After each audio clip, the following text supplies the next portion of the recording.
Hi guys, and welcome to today's episode. Today I would want to talk about why I decided to embark in this AI journey. But I really don't think I can give that without giving a precursor to what led me here.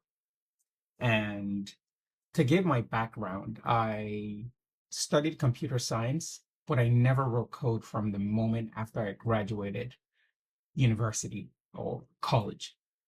So I got into the telecom space and worked more as a network engineer for close to a decade. And then I transitioned and moved to the States. In that time, I transitioned from the telecom space and dabbled into the agile space. So I worked as an agile coach for close to 10 years as well. However, the important thing for me was I could draw a line across what I did back in Nigeria and working in Agile, not because they were neck and neck, but because I realized that I had worked within the concept of digital transformation. So, working in the telecom space in Nigeria, I worked with an internet service provider that laid a submarine fiber optic cable from Europe to the coast of Africa and landed the cable in Nigeria. And as a result, Nigeria was just going through the era of broadband internet. So that was a major digital transformation that set the tone for a lot of things that came afterward. And for me, that was an opportunity that I didn't realize how much of the impact that was going to come from it. But I am glad that I was part of the founding team for that organization. So coming here, I worked on digital transformations via the Agile lens because by the time I was here, a lot of companies wanted to embark on the Agile way of product management or software development, as I would call it. So it was hot. Like by the time I got in, I was still a bit slightly early, right when it was taking off, but at some point you could hear everybody saying they were Scrum Masters and all that. But this video is not about knocking anything. It's more about I was able to capture that I had worked through digital transformations of major impact. And in addition, in December of 2015, I finally got tired of reading articles about Bitcoin. So I made the decision to purchase some Bitcoin. That was the first time I ever purchased Bitcoin in 2015. The funny thing was I'd never read up the Bitcoin white paper, but I used to read a lot of TechCrunch back then. So I would see Bitcoin like almost every day. It was always something.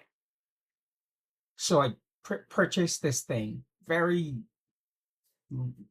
minuscule amount of money. So after purchasing it, I would periodically check Coinbase and I'll realize the money had doubled. And I never really understood why it was doubling, but I would shave and leave like my cost basis, which is a capital I put in, and just keep taking a profit. For me, it was just this unreal thing. And then over the course of the last decade, my focus was heavily in the crypto space. I was not a Bitcoin maxi, but I was a Bitcoin believer who would maybe dabble here and there, but move my profits into Bitcoin and all that. And that was a good run. Crypto did a lot. This video is not a crypto channel, but I accomplished some significant life events via crypto. And then unfortunately in 2022, something happened and I lost everything. Also not something to get into, but I lost everything and it was a bit of a back and forth. So I didn't come to the realization much till later. And also, back in 22 or so, I had been working with a financial services company that had a crypto arm. So I reached out to the head of the crypto side of the company and requested like if there was any opportunities because I wanted to eat and breathe crypto and not just work during the day and then catch up on crypto at night. So that kind of gave me that entrance into digital assets because eventually the opportunity opened up and I worked in the product side of the organization, and that lasted about 3 years of my 6 years being there. It was really, really insightful seeing things from an institutional lens outside of retail, which I had been a part of for the greater part of the decade. My time at the company came to an end somewhat abruptly at the end of 2024. And coupled with me losing everything, because I would be honest, 99% of my net worth was in crypto. So coupled with me losing everything, Q4, November, December of 2024 was really tough, just mentally. And it was the acceptance. It was, okay, this is probably the reality and you need to act like this is the reality. However, what's next? Like, how do you build from scratch again? And I sat down and I thought, and I'm like, okay, everything has to be legitimate. And how many options of things exist? I don't have capital. That is gone. But what exists today outside of a job that the upside is significant? And remember what I said in the beginning.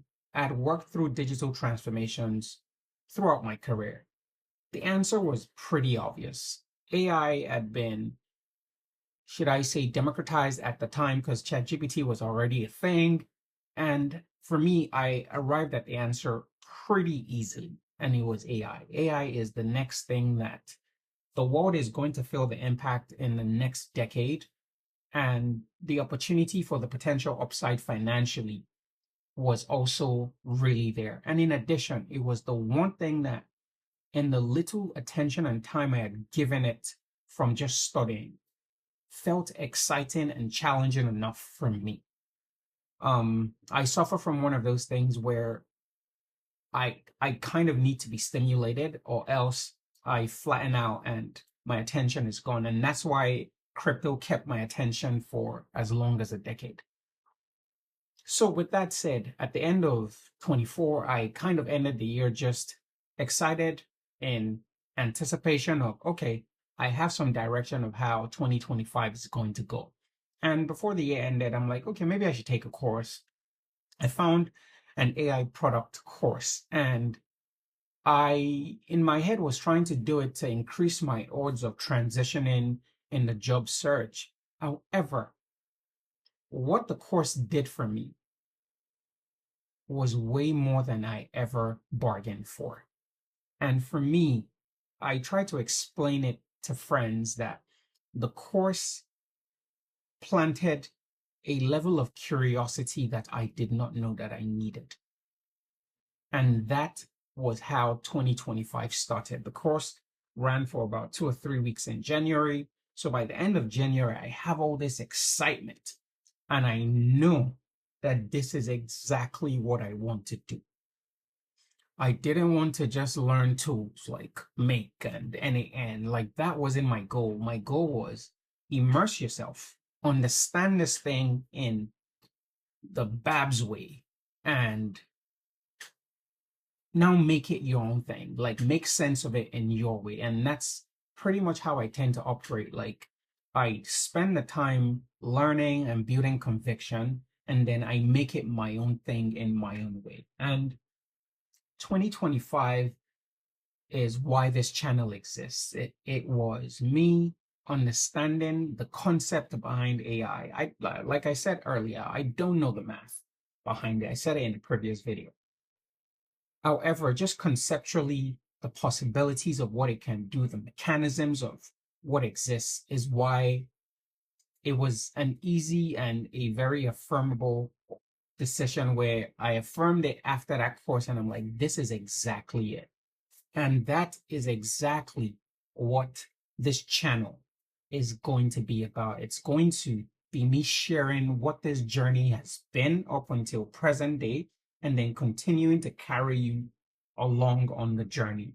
I know there's somebody out there who is probably trying to imagine how they're going to dabble into AI, or they hear so much about AI, but they don't know how to go about it. I'm hoping that you get some value from this channel. I'm hoping that when you watch a couple of these videos, I'm going to try to make them as succinct as possible so you're not watching 30-minute videos to just get a few gems. When you watch it, you feel like, okay, I am him from the end of 2024 or early 2025. Let me figure out what this journey looks like for me. You don't and you shouldn't replicate my journey. You should digest my journey and make sense of it for yourself. That's the purpose of learning in life. It's not to copy and paste. It's to copy, ingest it, digest it, make it yours. Your life experiences, your knowledge, your wisdom is what makes you who you are. So ingest it in a way that makes the most sense for you, and that becomes your superpower. Like, that really is it, because you're one of one. And this is me still bringing NFT concepts into this video, but you're one of one. And if you're able to understand that and optimize that, it might sound cliche, but you're really unstoppable. Nobody's going to do it the same way you're going to do it, because nobody has your experiences. So that is how I go into AI, and I will be sharing what I have learned over the course of the time immersing myself in this space. This is Babs, and welcome to MindMates Model. Thank you.